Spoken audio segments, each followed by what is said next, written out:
must be an interesting time for Mark Stone. He's a professor of music over at Oakland University. Thanks for being with us today on the Oakland County MegaCast. I'm happy to be here. Thank you for inviting me. So, Professor, tell us, are you back in the classroom at all? Yes, we started in just a couple weeks now, and the music classes, I've been meeting outside with my students around Varner Hall under the trees.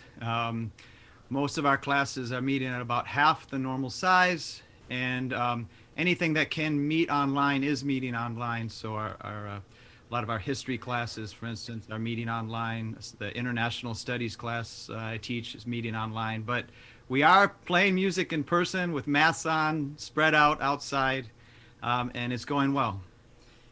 Okay, so how do you play music with a mask on? I'm a percussionist. There you go. See, there's just ways around it, right?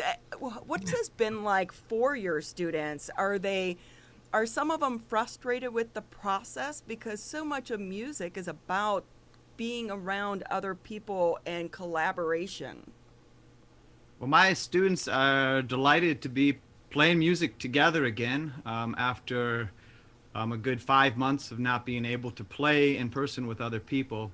At Oakland University and the School of Music, Theater, and Dance, we're really fortunate to have some incredible leadership. Our director, Amy Tully, and my chair in the music department, Deb Vanderlyn, have worked tirelessly to ensure our students' safety, but also to ensure that they get the quality education that they're there for. So it's only been a couple weeks, but it's going really well, and the students are excited to be back. They're following the safety protocols, and it's great for me too. I was on sabbatical during the shutdown. I was actually at the University of Wisconsin-Madison when everything shut down, and so I hadn't taught in-person classes for 6 months. So it was just a joy to be back and playing music. So while the students were not able to be together, how did they fill that gap in trying to create music virtually? Well, we've been stepping up, learning new technologies. A couple programs that I immediately got involved with. One that has been working really well for teaching private lessons, which I did throughout the summer months. Some guys out west developed called Jam Kazam that has very low latency, much lower latency than Zoom, and it's high sound quality. So I've been doing private lessons with my students over the summer, just one-on-one, and that's gone well. For group projects, we've been doing some asynchronous collaborative things, so everybody records their own part and then we mix them all together. My colleague Scott Gwinnell in the jazz program and Patrick Fitzgibbon and the world music program both did some really great videos they made with all the students recording their own parts. So we've been doing both synchronous things and asynchronous things to keep the students active. Mark Stone joining us. He's a professor of music at Oakland University with us today on the Oakland County MegaCast. And Mark, just from both the perspective of your students and the general public, how has music been able to help people weather this pandemic? Oh, music, as I think you said leading into this, music is food for the soul. Maybe our public often sees us as entertainers, but that's actually a secondary role. Musicians are healers. My wife actually works on the front line. She's in an emergency room in Beaumont, Grosse Pointe, and she's there on the front line as people have come into the hospital with COVID and other illnesses. But the concert I have coming up on Sunday, we're only allowed to have 100 people present, and before I could even advertise it to family and friends, we already had that number. So I think people are really excited to have live music and the healing powers that all music has. So and also, of course, musicians were also educators, and my job at Oakland University teaching the next generation of musicians reflects that. So can you fill us in a little bit about the concert on Sunday? How'd you come up with it? What is the genre? And I know you said it's already filled, so is it going to be recorded so people can watch it Yeah, and later? actually there's a live stream from the Oakland University School of Music, Theater, and Dance website. So you just go to the Oakland University School of Music, Theater, and Dance website. There's a button right there, very easy to access the live stream. So yes, please join the live stream. I can't take credit for the idea for this concert. International Day of Peace began in 1981 through a United Nations resolution. And so it's something celebrated every September 21st around the world. I'm actually celebrating a day early so that I can be outside on a Sunday afternoon and with the nice sunshine. So we're going to celebrate September 20th. So it's a day of peace around the world. And it's a very important day for us to heal our planet, to heal our relationships, begin to heal our relationships with one another, with the environment we live in. And I've been fortunate as a musician to travel widely and collaborate with a lot of musicians from around the world. And I actually got the idea for doing Peace Day concerts about 10 years ago through some of my friends from Chennai, India, who have been doing these for a long time. And I really enjoyed doing the Peace Day concerts with the Karnataka brothers, Sashikaran and Ganesh. And 3 years ago, I decided I should start doing them as well at Oakland University. So this is actually the third annual Peace Day concert, and we're going to keep doing it every year. Usually it will be September 21st. So and hopefully next year we can have a larger audience attend. We all need peace right now. Our country can definitely use some peace and some healing. So thank you for trying to do your part in making that happen. So you mentioned that you traveled around the country. Name off some of the places you've been and how has that helped you in your music career? Well, I've been, fortunate throughout my whole career, even beginning in high school, to travel widely. In high school, I got to travel to several countries in Europe. And then as a college student at the University of Michigan, I did a one-year study abroad program at the University of Ghana in West Africa. And then later on, after doing my graduate studies, I had a Rotary Ambassadorial Scholarship to study in Uganda in East Africa at Makerere University. As I mentioned, I've also done a lot of collaboration with musicians from the southern part of India, from Chennai, India. I've traveled there for twice, staying a month each time. And then the guy who started our world music program and our jazz program at Oakland University is a man named Marvin Doc Holliday. He retired way down in Ecuador. And so I've also visited Doc in Ecuador a couple times. And I've also traveled to Trinidad and taken part in some steel drum festivals there. So I've been very fortunate to, through the music, collaborate with musicians from all over the world and to, as an extension, get to travel and work in those places as well. Mark Stone joining us. He is a professor of music at Oakland University today with us on the Oakland County Megacast. Oakland University, our Facebook partner as well, on today's edition of the show. And Mark, not only have you been traveling the world to learn about music and to play music, you also have invented a new musical instrument. You've described it as a sort of a stone box. Would you be able to give us some details on what that new instrument is? I'm sorry, I don't have it set up right now. It's a box that you can play three sides of it. And so maybe if you come to next year's Peace Day concert, September 21st, 2021, you'll hear it.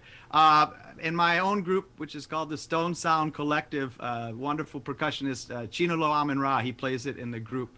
So if you've heard of the cajon, basically I took the idea of the cajon and extended it so all three sides are playable, not just the front side. I could send you a clip when we're done. I don't have it set up to play. I set up a different instrument, actually. You have such a fascinating background. How did traveling internationally into so many different places change and shape your musical sound? And do you advise students to be able to try to do the same path that you took? Oh, absolutely. I think, and not just musicians, everybody who has the opportunity, the idea of having a study abroad semester or year or just even a summer, like I got to do when I was in high school, to travel to Europe, it's really transformative. It makes us realize that we're all on this one planet together. I mean, this idea of Peace Day, that's what the United Nations Peace Day is about. Through travel, you realize the oneness of humanity. You interact with other people who have, from your profession, in my case, other musicians. And although we have different forms of music, we collaborate, we come together, we appreciate the differences, but we also learn from one another and create new music. And so traveling and just getting to know people, not just with, of course, getting to know people within your community is vital, but also outside of your community, and then in other countries as well is a wonderful thing to do. Mark Stone with us on the Oakland County MegaCast. He is a professor of music at Oakland University. Mark, how do you think the pandemic is going to impact the world of music long term?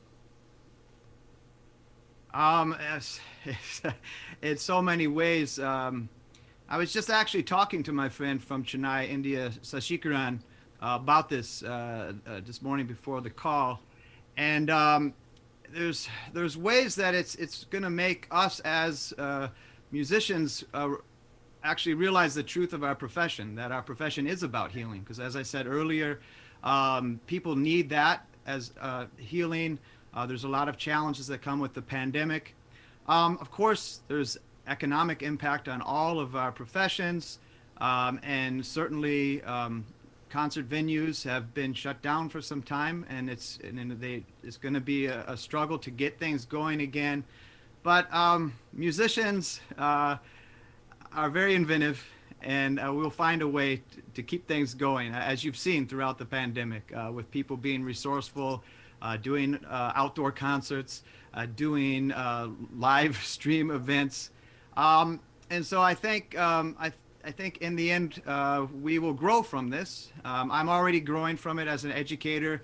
I have to tell you, I never really liked teaching online, but I needed to learn how to do it. And I've actually learned a lot of new teaching skills over the last 6 months by being in an online environment.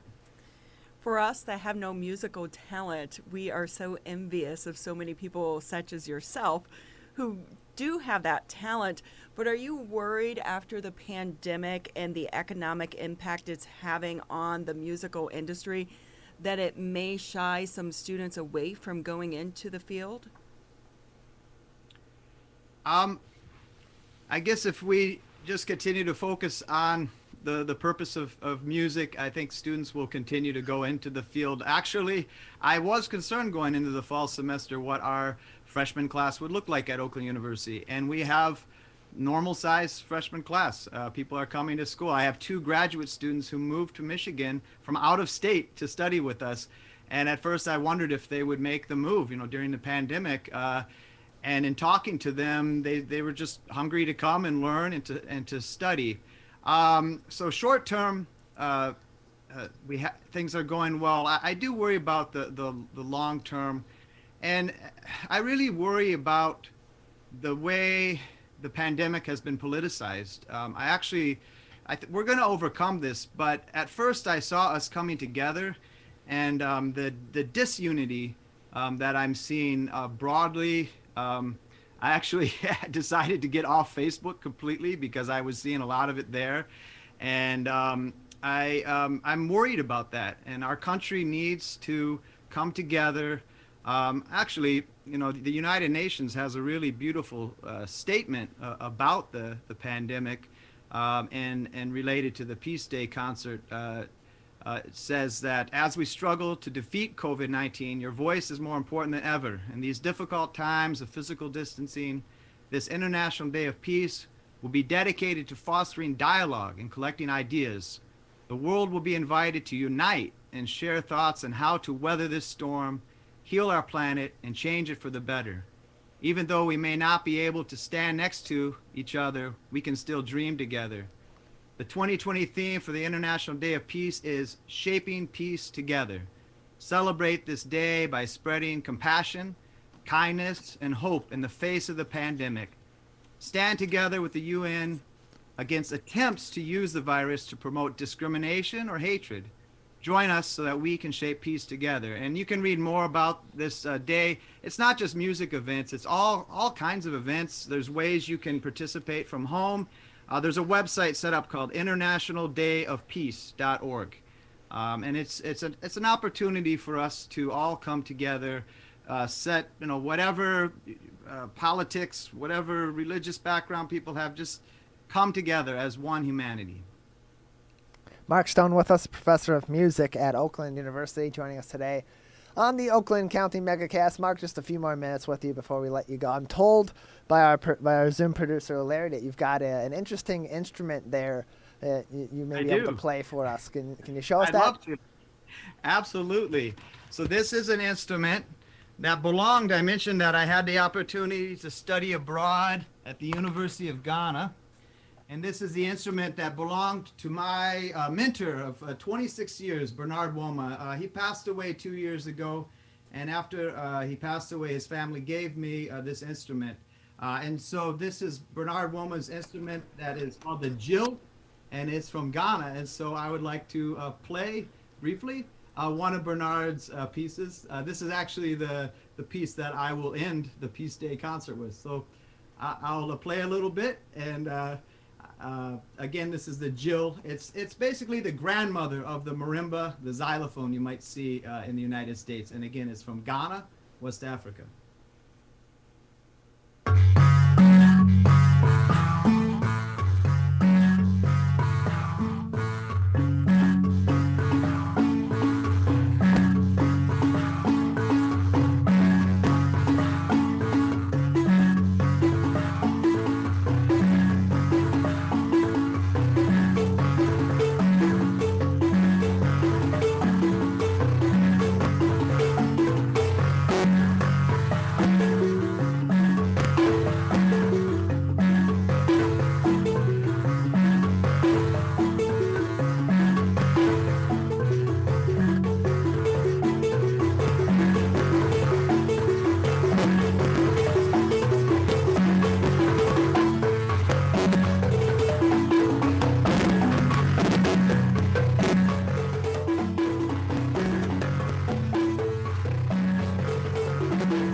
What a beautiful concert to end our day with. Thank you so much for sharing that with us. You are definitely very, very talented. My pleasure. My pleasure. Thank you for inviting me, and thank you for all the work that you guys are doing with your program during this challenging time. We all appreciate it.